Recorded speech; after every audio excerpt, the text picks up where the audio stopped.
Hi, LinkedIn friends. I wanted to talk a little bit about learning and development, instructional design, and the military. So I kind of went back to the roots, to some of my old textbooks from when I was studying instructional design. So going to start here with the instructional design knowledge base by Rita C. Ritchie, James D. Klein, and Monica W. Tracy. And this is about theory, research, and practice for instructional design. So, kind of like all the theories, how knowledge bases work, and some of the models. So, one of the first things I remember, this stood out, was the immediate precursors of this field, instructional design, were research and development of training materials produced during World War II and the programmed instruction movement, according to Reiser, 2007. However, the ID field did not emerge in a formal sense until the 1960s in higher education settings, even though the term instructional design was not typically used until the 1970s. So, what that is if you can imagine during World War II, the United States military had to train thousands of civilians to become soldiers, Marines, sailors, in a very short amount of time. So transforming someone into something else in a very short amount of time, and these guys were getting shipped out immediately. So how do you do that? So there's a learning psychology behind it. So at the time, instructional design wasn't really a thing, but learning psychologists came in to help the military kind of get good at it. And if you think about it, the U.S. military was actually very good at it. So there's also a note in here. So whenever people ask me, what is instructional design to you, Ken? So I always say that instructional design is the art and science of learning. Right? That's kind of like just what I say in one blurb.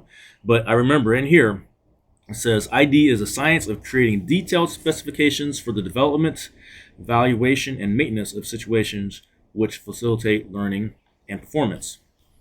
ID is a science and art. All right, so there really is two sides to it.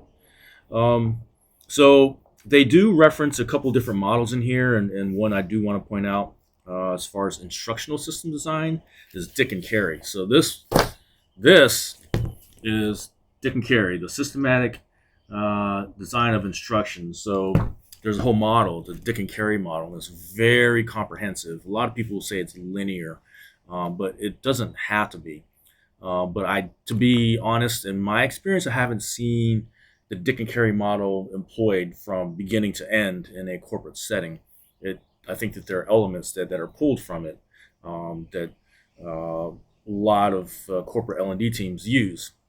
I think just because of time constraints. Businesses move fast, so there's not a lot of time to do some of these things, although they're important.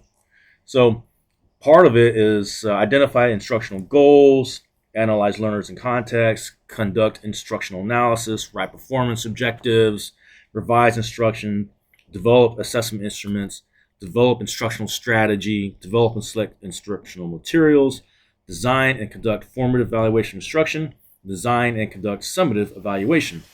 So yes, I agree. All those steps are important. But again, some organizations probably pick and choose what they use. So to kind of dig into a little bit about a system, so Dick and Carey define a system that is technically a set of interrelated parts, all of which work together toward a defined goal. Right? So they go on further to say that the instructors, learners, materials, instructional activities, delivery system, and learning performance environments interact and work with each other to bring about desired student learning outcomes. All right? So they're talking about using systems thinking. All right? And yeah, I agree with all that. But I mean, the reason why I'm bringing up instructional system design and instructional design for learning development is because it's rooted in the military, right? Think about it. The United States military, a lot of people maybe disagree, but when it comes to the American culture, have really been early adopters. So when you think about affirmative action, right, it wasn't always pretty, and there was probably a lot of friction, right? But when it comes to affirmative action, equal opportunity, the military has done a good job of integrating them. Well, fair job, let's say that. Same thing with the LGBT community, right? Don't ask, don't tell. Well, actually, before that, it was you couldn't serve, right? And then it was don't ask, don't tell, and that eventually got abolished. So I think the U.S. military does a good job of adopting a lot of things that the larger American culture eventually does adopt. So same thing goes for learning and development. All right, in World War II, that's kind of where it found its roots, and it finally did start growing into a specific discipline, area of research and study, and area of practice. So, if you are a military spouse, a service member who's transitioning, or a veteran, uh, kind of know that you have roots in instructional design. So, just something I always found kind of fascinating when I was learning about my career field. Definitely happy to hear some thoughts that you have, because I know that there are some ISD practitioners out there who actually probably do this, step by step. They're probably in government, military, maybe some healthcare settings. So would definitely like to hear your feedback on it. So hope everybody's doing well, and wish you have a fantastic week. Thanks.